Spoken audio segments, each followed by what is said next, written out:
Assalamualaikum warahmatullahi wabarakatuh. Halo semuanya, perkenalkan saya Ilham. Saya di sini akan mempresentasikan hasil penelitian saya pada mata kuliah Mekanika Teknik dengan judul Analisis Aliran Air pada Ujung Keran Air dengan Konsep GGS Fluida.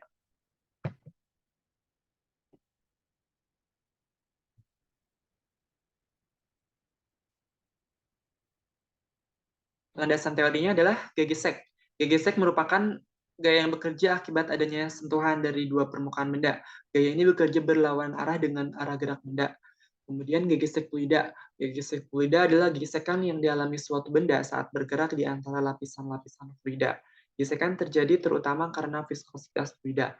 Gesekan fluida terjadi pada cairan dan gas dan menghapus interaksi antara molekul-molekul fluida yang disebut gesekan internal atau interaksi dengan materi lain disebut dengan gesekan eksternal.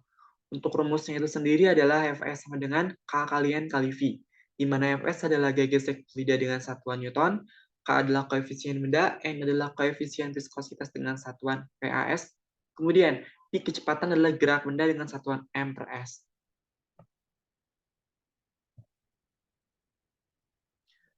Karena di sini saya meneliti tentang aliran air juga, jadi saya di sini akan menjelaskan tentang jenis-jenis aliran air atau biasa disebut dengan aliran Reynolds numbers. Yang pertama itu ada aliran laminar. Aliran laminar adalah suatu aliran air yang di dalam pipanya itu tegak lurus, tidak ada gangguan lain. Dengan Reynolds numbernya pada aliran laminar selalu kurang dari 2000. Yang kedua yaitu adalah aliran transisi. Aliran transisi merupakan peralihan antara aliran laminar dan juga turbulen. Kisaran nilai Reynolds-nya adalah antara 2000 hingga 4000. Yang ketiga yaitu adalah aliran turbulen. Aliran turbulen merupakan suatu aliran air yang di dalam pipanya itu terdapat gangguan. Bilangan Reynolds-nya mencapai 4000.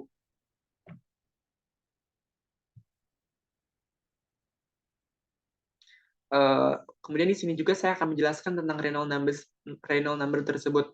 Bilangan Reynolds adalah rasio gaya inersia terhadap gaya viskositas dalam fluida atau air yang mengalami gerakan internal relatif karena kecepatan fluida yang berbeda. Bilangan Reynolds digunakan untuk mendefinisikan aliran air. Rumusnya dapat dinyatakan sebagai berikut. R sama dengan V kali D kali rho per mu.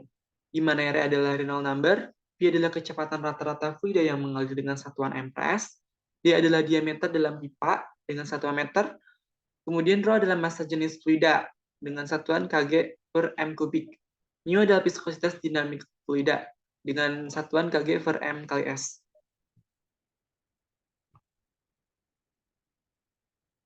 Karena di sini saya meneliti tentang aliran air, maka di sini saya akan mencari juga tentang debit airnya.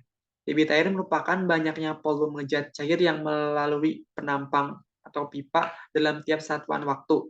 Secara matematis dapat ditulis persamaannya sebagai berikut. Q sama dengan V per T, atau Q sama dengan A kali V, di mana Q adalah debit air, V adalah volume fluida, T adalah waktu, dan A adalah luas penampang pipa. Kemudian untuk pengolahan data pada penelitian saya ini, yang pertama saya akan menentukan tentang Reynolds numbers atau RE. Dengan rumusnya itu RE sama dengan V kali D kali rho per mu. Pada penelitian ini saya memasukkan angka-angka pada rumus tersebut dalam sebuah tabel. Dalam penelitian ini juga saya meneliti dua keran. Yang pertama yaitu keran 1, Pi-nya itu adalah 0,95 M per S, diameter kerannya adalah 0,012, kemudian rho itu adalah rho air 1000, kemudian mu-nya adalah 0,001, didapat R-nya 11.400. Kemudian untuk keran yang kedua atau tipe 2, yaitu Pi-nya adalah 0,68, D-nya adalah 0,013. Kemudian rho airnya sama yaitu 1000. Mu-nya juga sama 0,01. Dapat R-nya 8.840.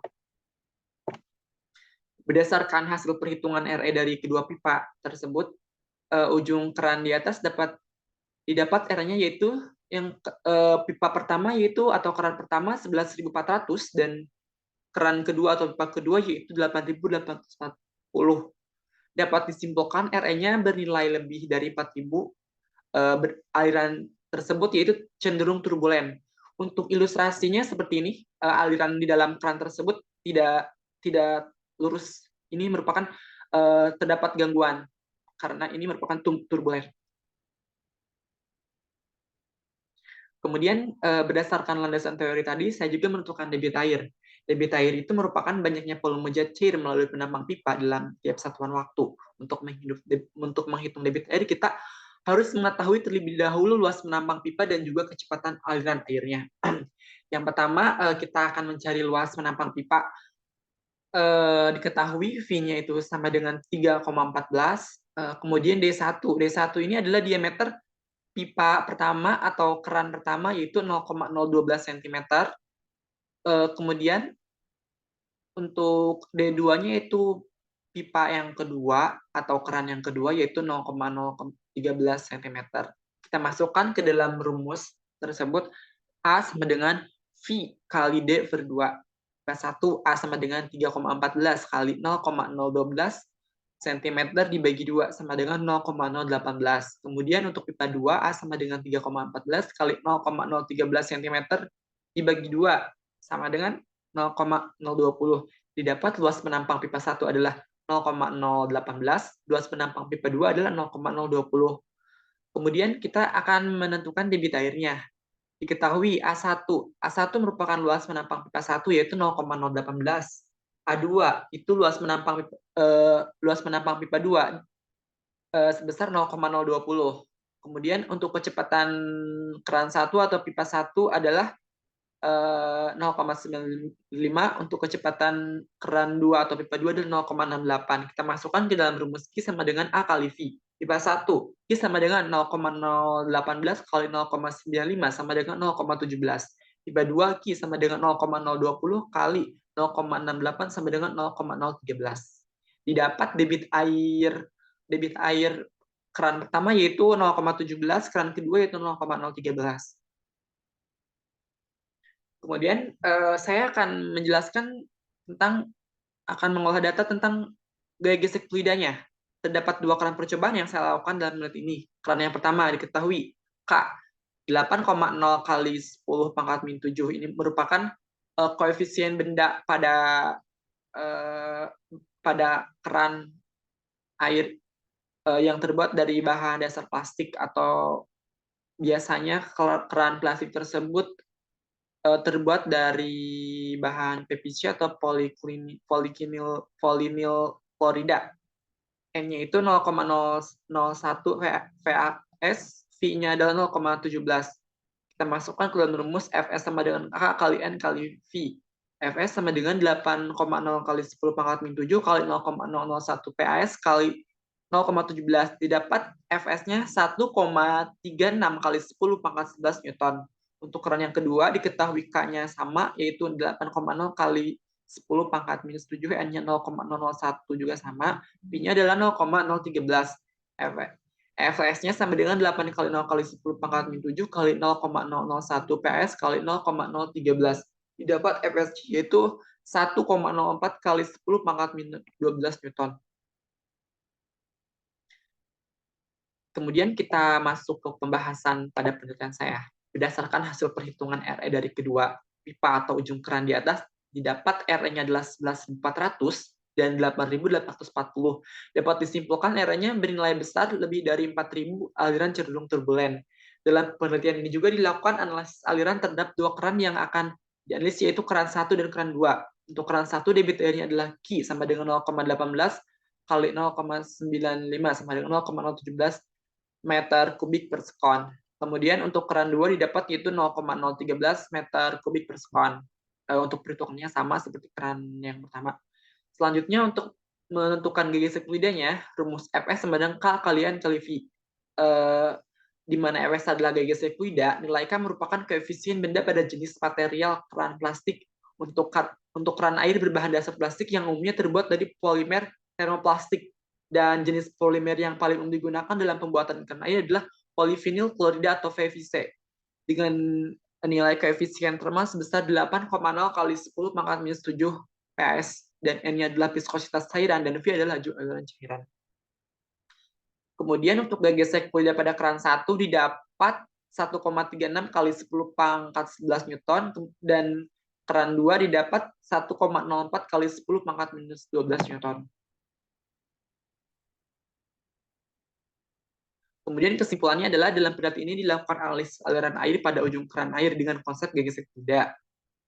Berdasarkan perhitungan Reynolds number atau RE-nya diperoleh nilai RE sebesar 11.400 untuk ujung keran yang pertama dan 8.840 untuk ujung keran yang kedua.